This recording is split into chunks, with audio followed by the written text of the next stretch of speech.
I mean, what is it that I inherited? Why, Elizabeth? What Elizabeth, of course. Your cousin Andrew's. Elizabeth. Are you... Are you joking? Didn't Mr. Simpson tell you? What? What? Wait a minute now.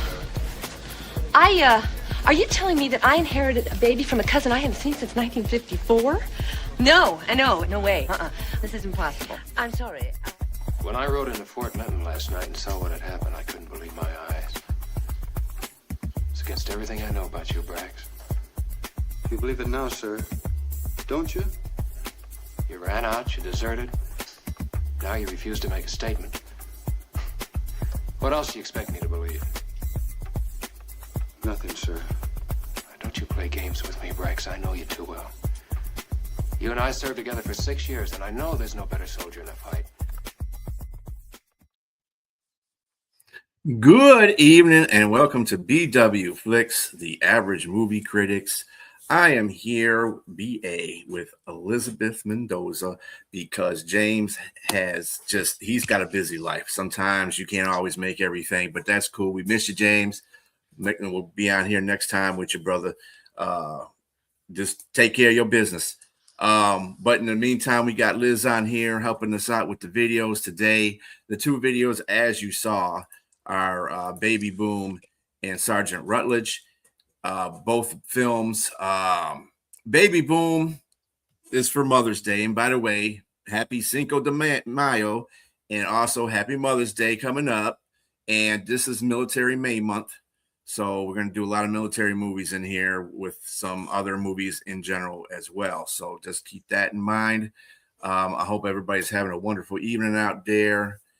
Liz, is there anything you would like to say? How you doing today? I'm doing good. Hi. Thank you for having me. And yes, James, I hope you're doing good. And thank you for trusting me to be on the show with B Strilla. But I'm excited for the two movies and happy Mother's Day. And also thank you for all the servicemen and women out there that serve our country and have served our country. There you go. Yeah. All right. So let's really get into our first movie of the day is Baby Boom. Baby Boom stars Diane Keaton as CJ Wyatt, and she's a management consultant, and her nickname is the Tiger Lady. In this movie, it's directed by Charles Shire. It's starring again Diane Keaton, Harold Ramis, as you know, if you watched Ghostbusters, he's in there. Harold Ramis. You also have Sam Shepard as Dr. Jeff Cooper, who it turns out to be her romantic interest, and later in the movie. You also have James Spader as her sneaky assistant, Ken Ehrenberg. He's the weasel, basically, in this movie. The production company was United Artists, distributed by MGM/UA Communications Company, released on October 30th, 1987. The running time is 110 minutes. The budget was $15 million. It didn't do so well at the box office at $26 million that came in. Now, this, again, CJ Wyatt is Diane Keaton. She's a management consultant, again, as Tiger Lady. She lives with her boyfriend, which is Stephen Bushner, which is Harold Ramis. And they're focused on their careers, and they don't really want to get married and stuff like that. They're just focused on their careers. And she work. She's a work type of woman. And that fits well with her then boyfriend. But then she gets a little bit of a disruption in her life. And one of her, I believe it was her uncle or aunt that passed away, uncle and aunt passed away, and they left a cousin or something like that. Yeah. They passed away. And so in the will, they send their daughter, who was a baby, Elizabeth, to her. That's in the will. And she Mhm. doesn't realize this. She gets informed of this whole situation, but they don't tell her what's in the will. They just tell her to meet her at the airport, basically. And so she can sign some papers. That's all they tell her. They don't tell her anything else about no baby or nothing like that. So when she comes to the airport, sign her paperwork, and she's all giddy. She's like, "Would I get $1 million?" No, no, you get a baby. And she was not into that at first because she has this life that she's created for herself and her career, and she's trying to balance. Now she's got to try to balance doing, having this child in her life, and balance that with having a job, and which she is offered to become a partner in there, but she has to really get her stuff in together. She has a food account of the food chain, which is a major company, and she has to adjust to that and Elizabeth at the same time. So struggling struggling to balance her home and work and home life, and obviously her boyfriend at the time, Steven, he's like, I can't deal with this. I got to go. So he leaves the picture. So it's just her and Elizabeth on their own. Then she goes to Vermont, I think it is Vermont, and to get a house. In between this right now, everything is shifting at work because she's got all these duties that she's trying to do with Elizabeth because, you got to be responsible for the kid. And so they start leaning toward the weasel, Ken, as the person that's taking charge of the account that she's trying to do. So they eventually pull the account from her and give it to Ken, and then they try to give her some little Weasley account, and she says, "You know what? I'm quitting. Forget y'all." Mm-hmm. So she quits. She moves to Vermont. She purchases a house, of course, without going there and seeing it in person or having it inspected. So by the time she, once she starts settling here, all this stuff starts happening to the house, as well as the fact that she's still, being a mother to Elizabeth.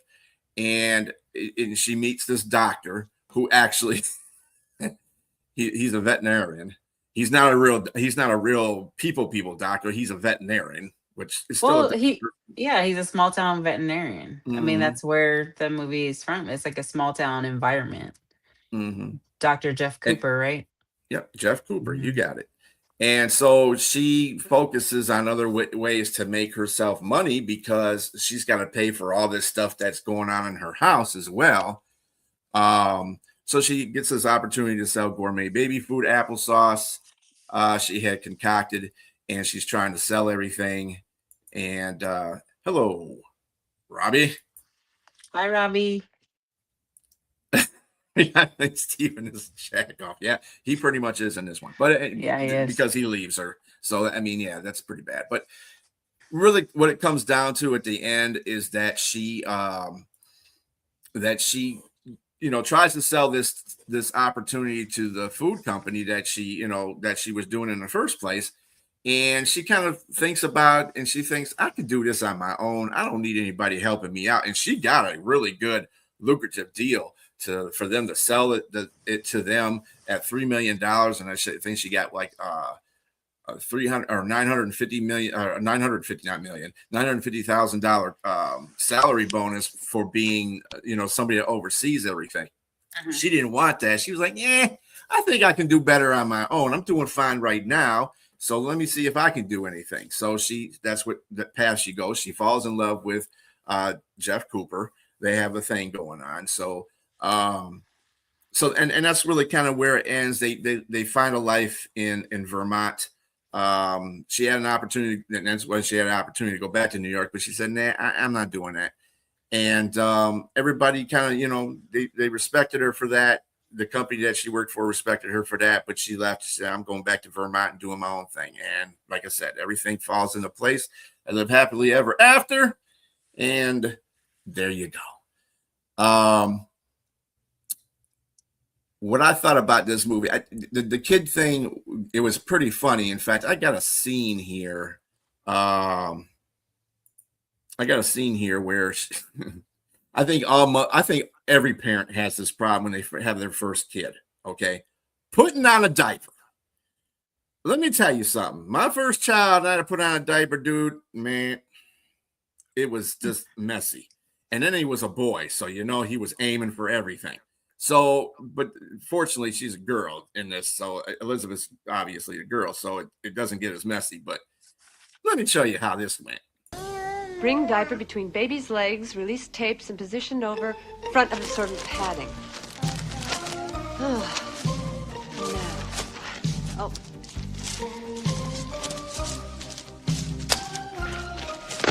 Release the tapes.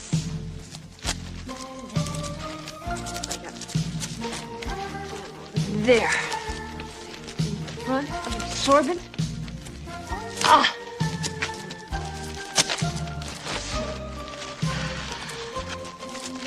This is really fabulous.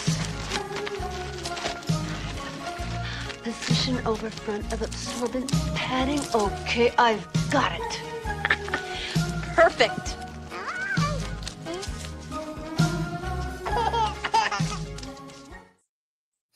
As you can see right there, it takes lots of practice to do this, and that's back then when diapers weren't that were more complicated than they are now. And just think about it, So, this movie was released in '87. There, Rob Dizzle. Robbie, Yeah. So get on these movies. he was. You got to understand, he was born later in life.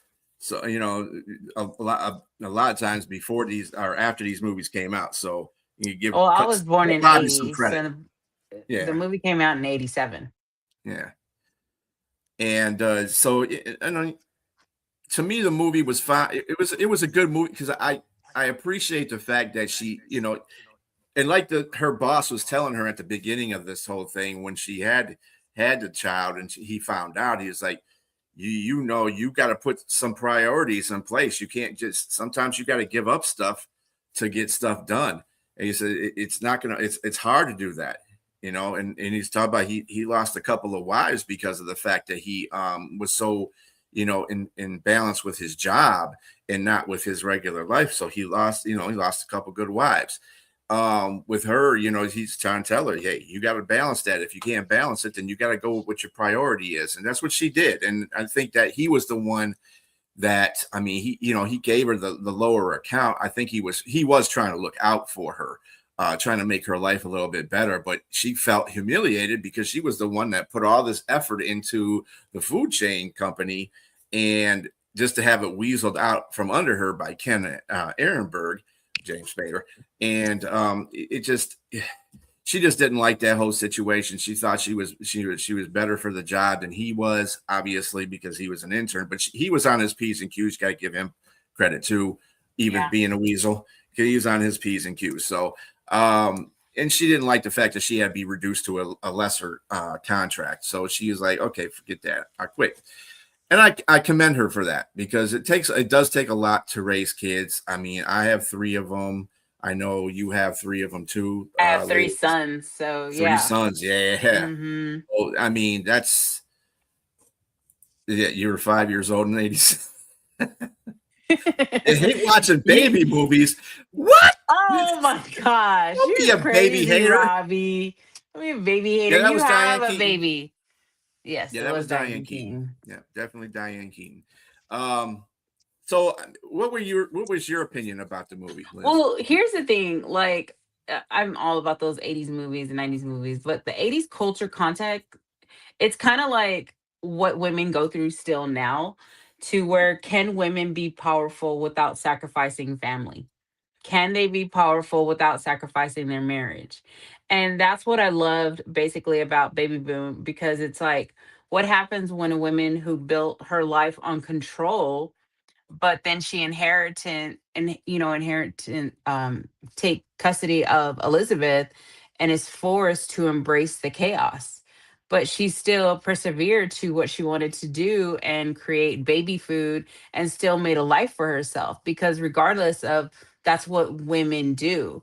We are going to, regardless of what chaos comes through, we're gonna persevere to, it may not look like how we planned it, but we're still gonna sacrifice and do for our family. That's what I got out of the movie. I really love Diane Keaton.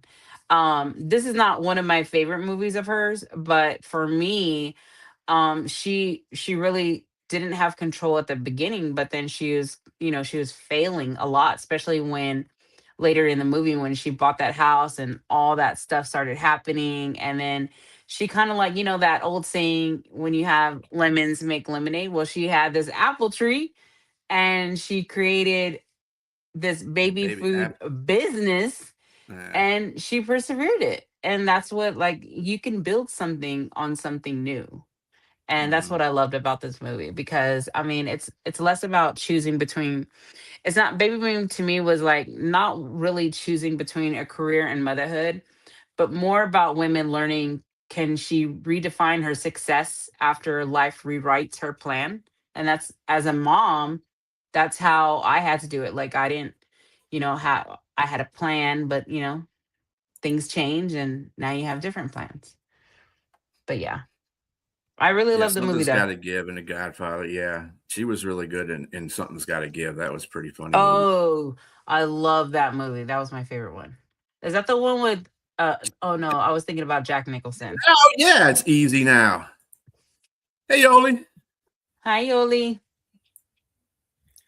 Yeah, they're easy now because diapers ain't really nothing. You can smash them together now and they stick. It's Mm-mm. not Yeah. last in those days, man. She was right. I don't. It wasn't that early that I had my son. It was more like in the late '90s, but they still Hmm. had that sticky crap. You had, oh, dude, and then your son's aiming at you every 5 seconds. So it's like, Yep. it's just a mess. And like I said, the kudos to the character, because yes, you're right. She was a strong, empowered woman. She made things work, and she wasn't even a mom. She didn't give birth to this child, and she Mm-mm. mothered this child like it was her own. And she, like every parent in the beginning stages of having their first kid, they stumble. We all stumble. Nobody Hmm. knows what to do when they have a kid at first. So I mean, that part I got really well, and she worked through it. At the same time, she was empowered to do all the other things, even though she was getting rejected a lot. And as a matter of fact, if you remember in the movie, when she was trying to sell her baby food, a lot of stores were like, "Nah, we don't want that. Yeah. Nah, we don't want that." And she kept going at it, and like I said, she got the ludicrous offer from the company she worked from, and the food store, Food Choice, whatever the hell it's called. And they gave her all that option, and she was like, "Nah, I think I can do better on my own, and I like doing it better on my own. I like doing everything on my own. I don't like to be under people. I want to be the person. I don't want to be working for the person." Hmm. But let's see.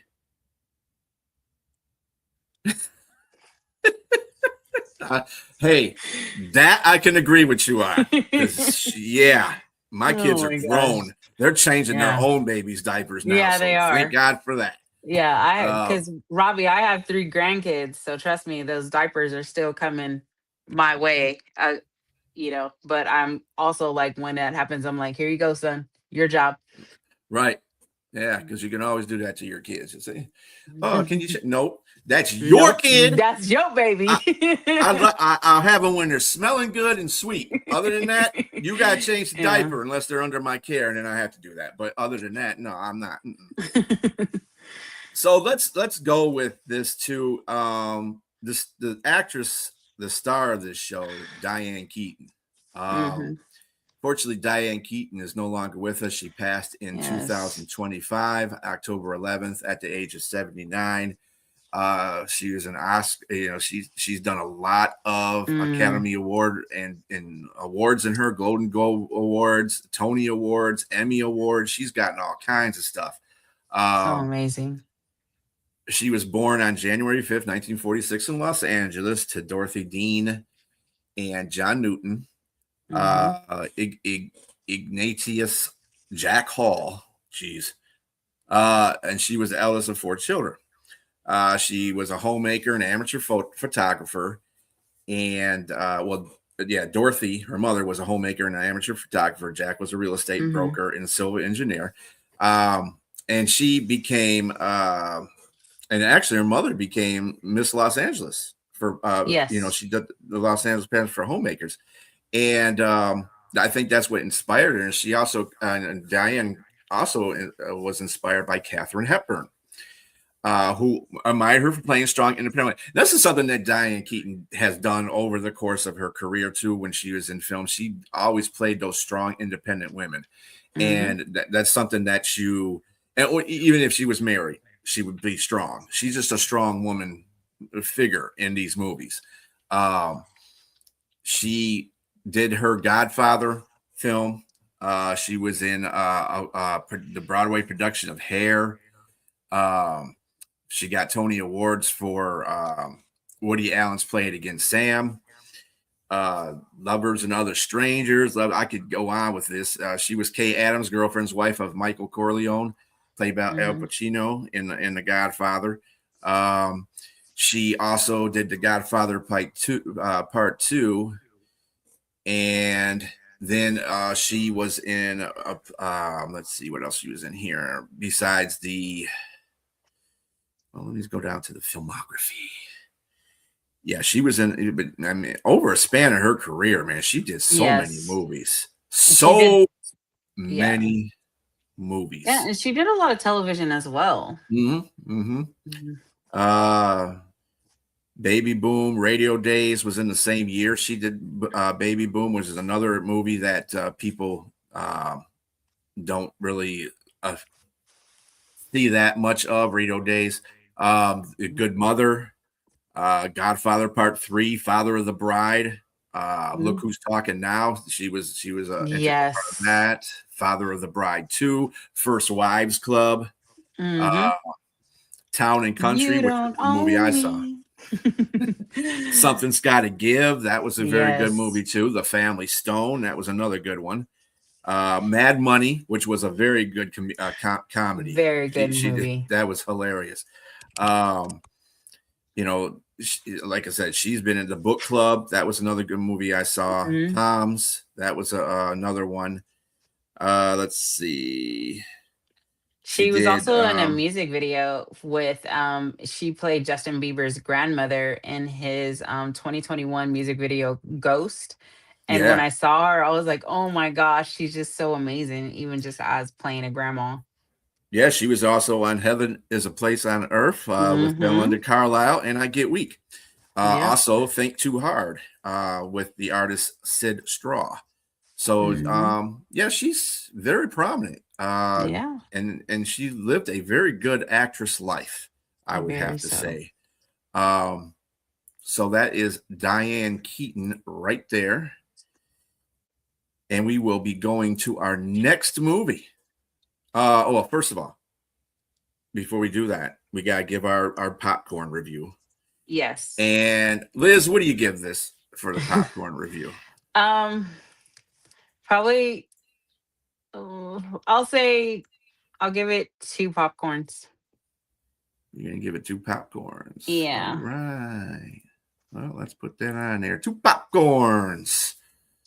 There you go. 2 dancing popcorn. Why would you give it popcorns though?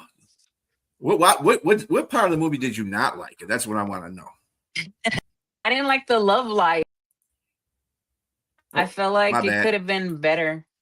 I feel like the love life could have been better because it was the movie was more focused on like her succeeding, having, her this brand new child and just kind of making it. And then I feel like in the film they just kind of threw in the doctor um and that whole situation. So I didn't really care for it because it could have been just fine with the version of just her being a mom and being a successful mother on her own.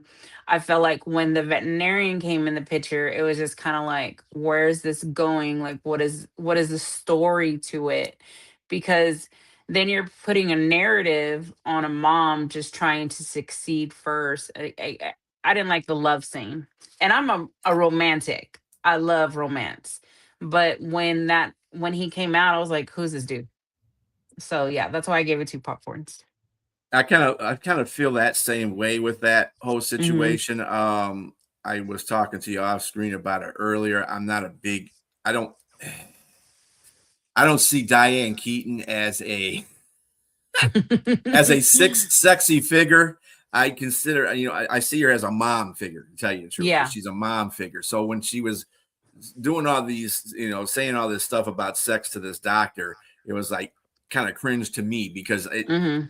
I'm used to her being mother. It would be like my mother saying stuff like that to me, and at the same, I don't know. Yeah. And I think the doctor was a real weak character too.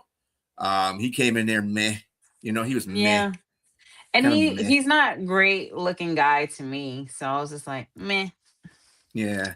Yeah. Yeah, he was kind of scruffy too. But Yeah, I it think, was just like to me that he matched, I think he matched Diane Keaton they in that did. They certain did match their situation. energy. Yeah. Yeah. But he was kind of a meh character in it Hmm. too. But I am going to give it 3 popcorn because it was Diane Keaton. She played an absolutely great role in it. I really, I can't say that that was really good. I don't think the movie premise itself, I usually do average. This is average to me. That's why I gave it a 3 popcorn. And I just think, like I said, it's the whole romance, the child thing was great. She did. And the fact that it disrupted her life completely and she did something about that. That was really good. I thought that whole part of the plot of the movie was really good. But as far as the romance, yeah, I'm like you. It's like, come It could have on, been without it. you just threw somebody in there just to make it interesting. Yeah. And you really didn't. And the thing about it is like the men in her life just come and go. Like her first boyfriend, Yeah. he said he didn't want to be there, and then all of a sudden the apartment's empty. It's like, Like, but you don't say where you go or meet him on the street. Sometimes in movies they have him meeting on the street, like, oh, how you doing? I'm doing great. How you doing? Well, I mhm, did this and I did that. Well, good for you. And good then for they go you. about their business. You know what I'm saying? But there was none of that for the first boyfriend. And the second Hmm. boyfriend, I was like, man. Yeah. I didn't. That whole scenario when he was just like, "Oh, this ain't for me. I gotta go." Oh, Dreaming Robbie, of. you are just Oh there. You my got it. gosh, Robbie. Go put on your black shirts. Oh, I love Robbie, No, man. but That dude makes it. no, I just kidding, Robbie. You know I love you.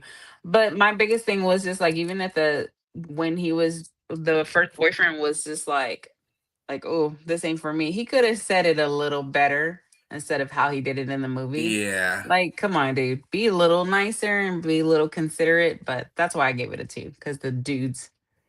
Yeah, the dudes are just bad in this one. And Hmm. and Harold Ramis is a really he's a comedian and he's a pretty good actor in Hmm. itself. And to put him in that position where he's the I wouldn't say the bad guy. He knew what he wanted. And I Yeah. think Diane Keaton's character went with that flow too. She was like, well, yeah, I understand, dude. You didn't want this in your life. So why even go with it? And she Right. didn't seem like she was too depressed Nah, about him she was gone. good. She was like, Yeah, okay, she was bye. good. Like, I'm good. I'll see you later. Yeah. All right. But, So our next movie is going to be Sergeant Rutledge. This mm, is I would say, John. coming to age movie about black and white relations. And if you watch this movie, it was a 1960 movie. If you watch this movie later on in life, there's a lot of things, unfortunately, that have not changed. Mm, And just the presumed innocence is no longer there. Everybody, black folks are always caught up in the crosshairs of being guilty before anybody says anything. And this is a movie that was directed by John Ford, very good, critically acclaimed very director good. at that time. It was starring Jeffrey Hunter. Jeffrey Hunter, by the way, if you didn't know, he was the first captain of the Enterprise. He was Christopher Pike. And that's what that gave him, not this movie in general, but that really gave him his claim to fame right there, being that. Also, Constance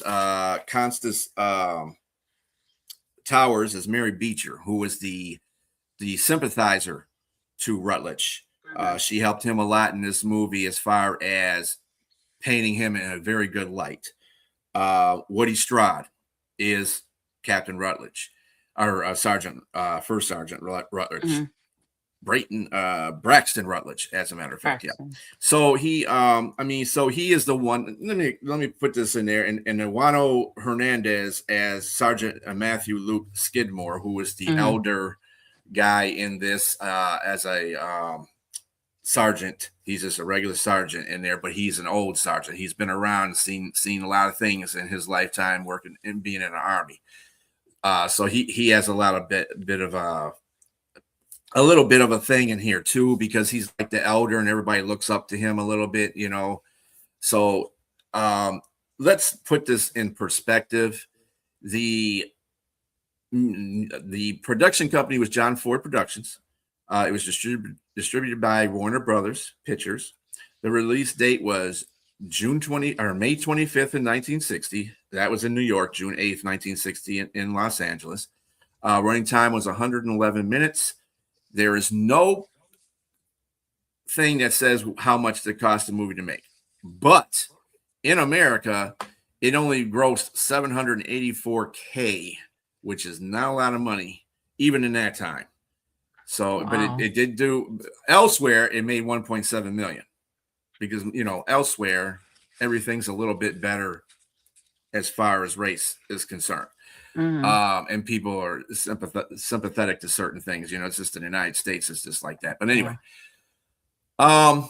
this movie is based in 1881. And Sergeant Braxton Rutledge is of the 9th U.S. Cavalry, basically one of the cavalries that was an all-black cavalry. And it was led by Lieutenant Tom Cantrell, who is also his defense attorney in this movie. And I think that was a pretty good thing for, you know, him to do, was to be his defense, because who knows him better than his commanding officer, right? So, but he is accused of raping a white woman and then killing a superior officer who is Major Custis Dabney. And he is kind of like, I wouldn't say he's on a run, but he knows he's going to be captured and you know, put to trial. And he knows he doesn't have a very good chance at succeeding in innocence in this, because at the time he's a black man in a white world, in a really white world, and in the West. And, you know, again, he's accused of being guilty before he even has anything to evidence his innocence. And it's all circumstantial evidence. It all points toward him, unfortunately. So Cantrell, they go through these periods where they're going through their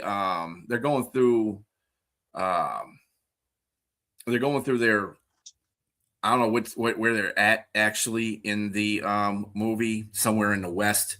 I would say maybe Oregon or Arizona or somewhere around there. And their job is to push back the Apache Indians who are ravaging the land, or coming in there and making attacks on everybody and stuff like that. And so they're trying to find these Apaches and drive them back to the reservations. Again, not a very good look in American history at that time. Pushing back your Native Americans is not good. This whole movie was like that kind of stuff. And let's just go here for the comments here. The majority of your shirts are black. I know, Robbie. All right, Yoli, go ahead, YouTube. Well, you it's not on Tubi. It's actually on YouTube, but it's with ad free. It's a YouTube ad free. So go watch it, Robbie. Yeah, that's perfect. I like that. The evidence of evidence is the absence of evidence. That's exactly what this movie shows. So they kind of cut back to stuff that happens in the past with Rutledge and with Cantrell and all that, going back and having flashbacks. And Cantrell arrests Rutledge because that's his duty. He has to do that. The things don't look right. He knows this. He actually sits him down and talks to him about that, as you saw in the introduction. And then he gets brought back to court. But in between that time, they have to fight these Apaches. Well, in the book of the army at the time, of the cavalry at the time, if you're a prisoner and you're getting attacked by Apaches, or in a war with Apaches, or anybody in that matter, the prisoner will take up arms and help them out. Well, they did that for Rutledge, and he took off. He said, "I'm out because I already know what's going on here. I'm out." I already know what's gonna happen. But he felt bad because then he saw the Apaches getting ready to ambush him. So he was like, and like he says, the 9th Cavalry, without saying it, but saying it, is his family. He's been in it for so long, he can't leave his brothers out there to get ambushed by the Apaches. And so he does that. He goes out there and he comes back to him and says, "Hey, they're going to ambush us, get them." So they run him off. They have a gunfight. They run him off. And of course, there's a couple casualties to the cavalry. But in the meantime, they get back and they get interrogated. Let's not forget about Mary Beecher. Mary Beecher. The first scene is they're at the rail station, and there was an Apache Indian attack on the train station, and Mary Beecher's waiting for her father, who she sent a telegram to tell her to meet her there. But the telegram never got sent because the Apache Indians came in there and killed the conductor or the radio guy. So, she's like freaking out. And then he comes in and he goes, "Hey, don't be screaming. Don't be doing any of that because they'll come back and get all of us. Just chill." So he was protecting her and putting her, in a spot so that she wouldn't get hurt. And she said in this trial that, he basically saved my life. He saved my life. Yeah. And I don't have no reason why I would think that he would murder somebody. But, you don't know people. You know people by what their actions are, but that doesn't mean you know people. So people were still kind of looking at her like, Like, can we trust her? Yeah, like, can we trust her? Yeah. And what's going on, Sonia? Hi, Sonia. Yeah, Tubi is the best streaming service. If you deal with the commercials, you're fine. Yeah. Tubi, we love you. Thank you, Tubi. Just remember that so we can get some, I like your girl. Yeah. Anyway, so it ends up being that they're in court, and I'm going to bring up a video of that real quick where this is near the end of the trial. And we finally get solved what happens in this whole situation. So, we always tell you the spoilers. We always tell you that, just let you know that.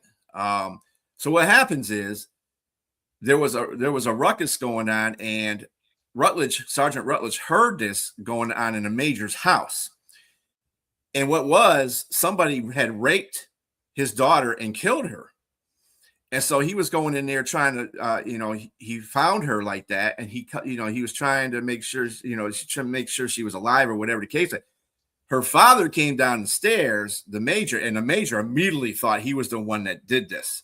So they had a gunfight, and he shot Rutledge, but Rutledge mortally injured the major and killed him. It was in self-defense because he really didn't do anything. He was trying to make sure old girl was all right, which she wasn't. And then he ran from the scene. Well, come to the end of the movie, the end of the trial, it was the son. Well, that was the son of a son came in. The father he was weirdo. And by today's standards, he'd still be a weirdo. He was an old guy, and he raped the young girl because he liked her. And that was found out at the end because Cantrell went off on him. He was like, Didn't you? And he was like, okay. And he did do it, and they try to blame it on his son. They try to blame the whole thing on his son, which of course, in this scene, the advocate for the defense, went after him on this, went after Cantrell and, of course, Rutledge on this. So let's take a look at that. Pete there. If Rutledge was not guilty, why did he run? Point number 2 is a delicate one. A shadowy thing that in a way has hung over this court from the very start.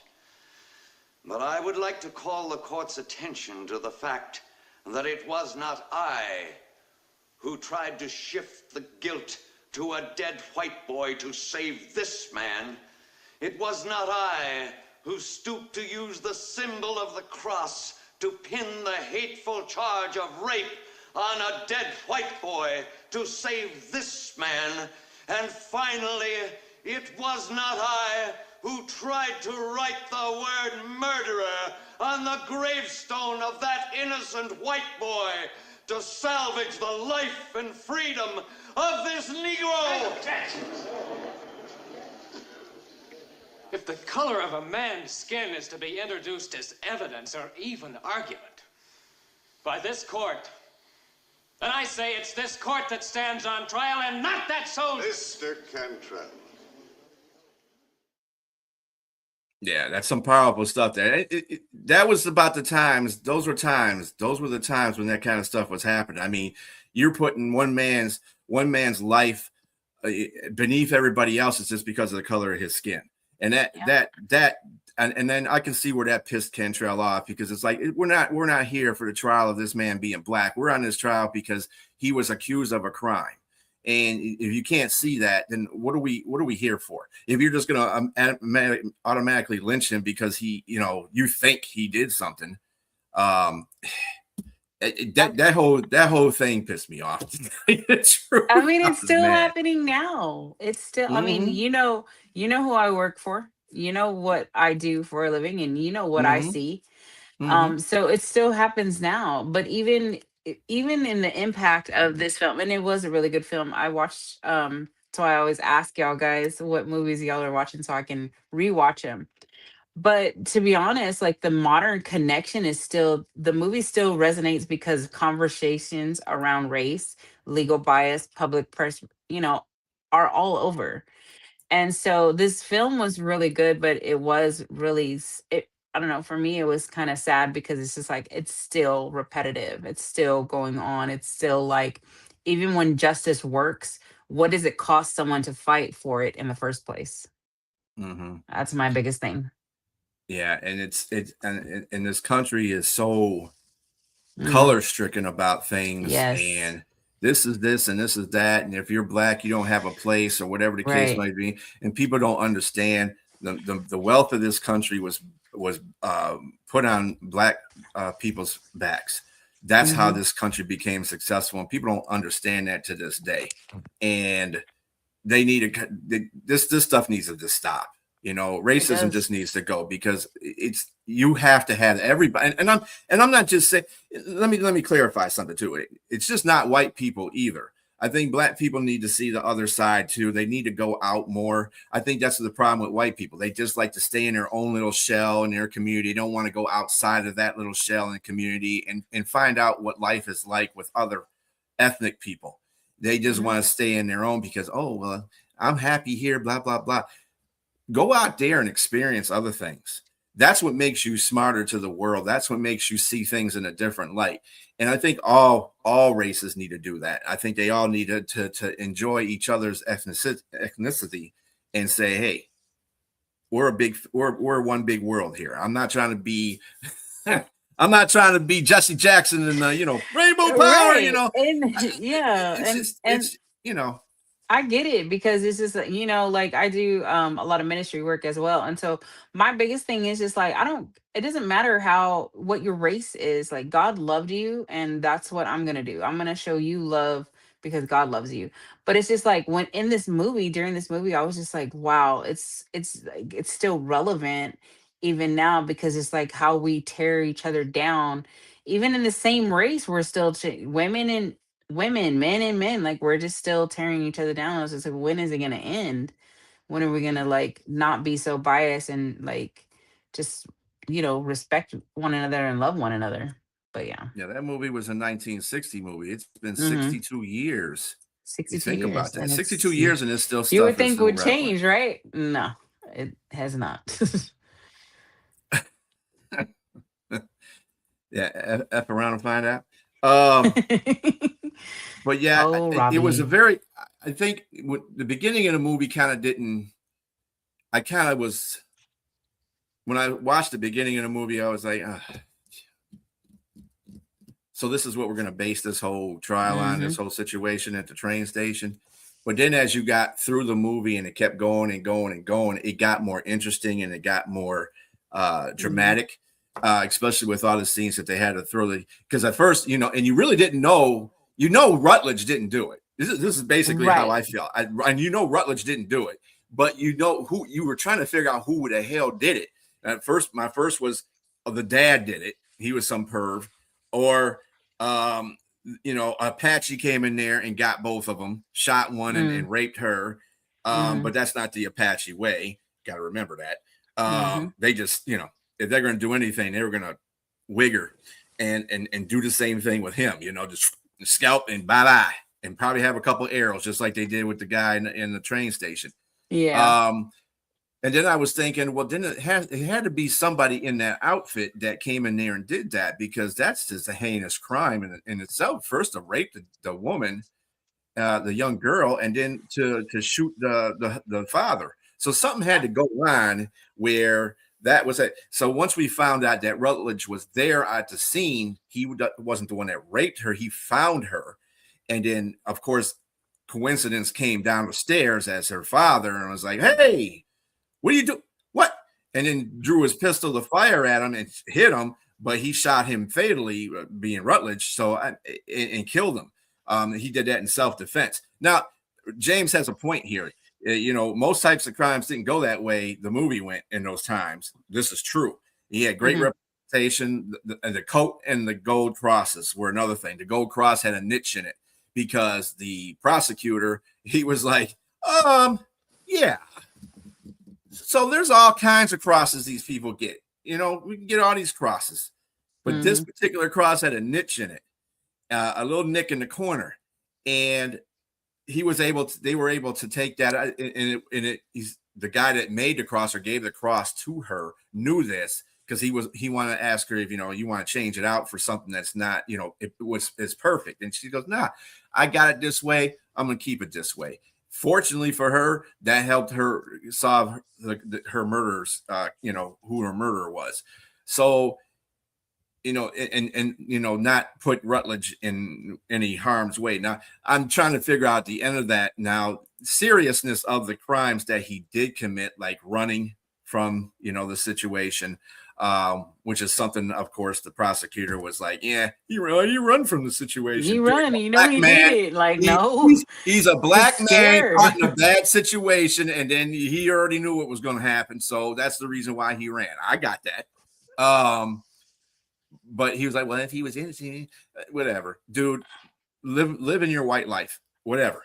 Anyway, but the fact that he also went AWOL, that was the other thing.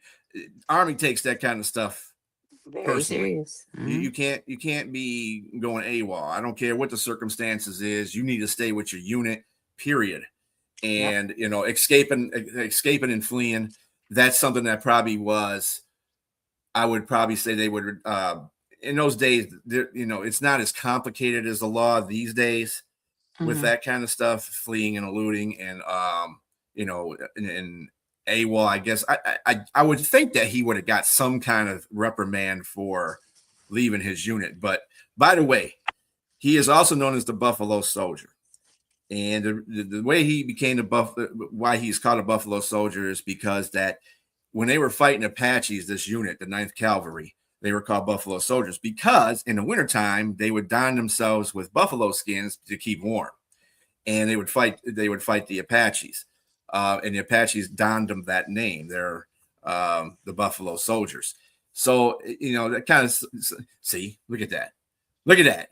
A race that is that's getting eliminated off the land that basically is their, right to live on, donned some kind of a good omen for the 9th Cavalry by saying, they're the Buffalo Soldiers. They respected them guys. So that's, you don't get names from your enemies like that unless they respect you. You know what I'm saying? So the whole thing was really good. I think Kentrell was a really good. I think he was the guy that didn't look at the. I mean, he knew they were black. He leads a black cavalry. Come on. Yeah. But he didn't put that. He knew these soldiers. He knew all of them by name and by their personality and everything like that. He knew that stuff, and he knew Rutledge was not that type of guy. And he stayed set up that he was the man. Basically, he was the leader of that group. Besides him being the commander and officer, but Rutledge was the guy, and they followed him wherever he went, and they respected him wholeheartedly. And they would die on a ridge for that guy. So he knew this. And it was like, there's no way this could have happened. And I know, and there's a reason why he ran, or there's a reason why he's not telling me a lot of stuff. But again, this is because white people don't understand the pearls of what black folks have to go through every day. So take your pasta. Robbie, you're Italian. That's just a different kind of white. Anyway. I was like, I'm about to say, who's stealing your pasta? Right. I'm not stealing your pasta. I'm not stealing your pasta. I like pasta. I love me some pasta, but I'm not gonna steal your pasta, Robbie. As a matter of fact, send me some recipes. Yeah, there you go. So I mean, that was my take on it. Liz, what did you have for it? I mean, how did you like this movie? I mean, the bottom line is I feel like it was strong and respected. Historically, really an important film. That's why I'm going to give it 3 popcorns because of that. Even though I'm a romantic, I love more romance, but I'm also like, it's classic Western, it's courtroom drama, it's civil rights theme. So that's why I'm going to give it 3 stars. Okay. I mean, sorry, 3 popcorns. I keep forgetting. I was like, I'm gonna get like a little popcorn next time. I'm gonna give it 3 popcorn too. This is not one of John Ford's best movies. No, it's not. Kind of like down there in his movies. But as far as the plot is concerned and how it was set up, I thought it was very good as well. I gave it 3 popcorn. I think the premise of the whole situation, that what in the past that you see in movies has been brought to the future by watching it now and saying, dang, ain't nothing changed in 66 years. What the hell is going on with our humanity? Well, I'm going to put it this way. What the hell is going on with our American humanity? That's what I want to know. That's the thing right there. Yeah. It's like racism runs rampant in this country for no apparent reason at all. It's just dumb. And it's just like going through Hispanics, this thing about putting a wall in. Yeah, it's crazy. It's crazy. Dumb. I mean, and they make movies about it, and that's what we watch. No, I do have a question. What John Ford movie did you like? Like, what's one of John Ford's movies that you are really drawn to, besides, like, I know you like this one, but what was one of John Ford's movies that you like? He does a lot of good westerns. That's what I really he does more known him for. Like Fort Apache was a good one. The Man Who Shot Liberty Valance, I like that one. I also like some of his movies are not westerns that I liked. Was, let's see, I gotta remember, bear with me here. Oh, he did the Battle of Midway. He did the Battle of Midway. That was one of my favorite movies too. Older movies. Grapes of Wrath was a good one. Yeah. Mr. Roberts, another military movie. Yes, that was a good one. How the West Was Won. That was another one. My favorite. And I really like that film. He really did like bring out different things and characteristics in that one. So that was one of my John Ford. That's like my number 1 John Ford movie. Yeah, John Ford was really good in his back in the day when he was directing. He had very good movies. I know I haven't seen all of them, but I come across one that says is directed by John Ford. I know it's going to be a good movie. Yes. Like I said, this movie wasn't one of his best movies, but at the same time, the plot and everything that was in it was great. I think that it pertains to what today is about, even in 1960. And I think at 1960 they were trying to get a point across too. There's always movies like that like, hey, you know, you gotta prosecute the man for being a man, not because of the color of his skin. That's what you gotta do. And I stopped doing that stuff. And all these movies that came out around those times, it's like they were trying to tell you, they were giving you a message, and nobody was taking heed of the message. No, yeah, it wasn't. Nobody's taking heed of the message. Yeah. So, and that's the thing. Like the Sergeant Rutledge isn't just about whether one man was guilty in the movie. It was about whether America's justice system can see past its own prejudice. So that's one of the things I liked about the movie, was like it still resonates. But yeah. Well, Liz, it was great to have you on. Thank you for having me, Beastrilla. Have me anytime. Anytime you want to come back, just let us know, or if you got to fill in for one of us fellas, that would be great too. You're excellent. We'll have better grasp on it next time for you, so that you're more involved in it instead of me talking my face off. And this will start to conclude our show. Our next movies are going to be Presumed Innocent and The Messenger. Presumed Innocent, obviously, really is good movies. Trying to do our law thing with the Presumed Innocent, and The Messenger, of course, is our military theme, what we have to go through. So for me and James, let me miss you, brother. See you next week. And Liz, everybody have a great night, and thank you for joining. Yes, she is. She is good people. She is good people. Bye, Robbie. Y'all have a good night. We'll see you next Tuesday at 8 p.m. BW Flix, the average movie critics. Have a great night. Adios.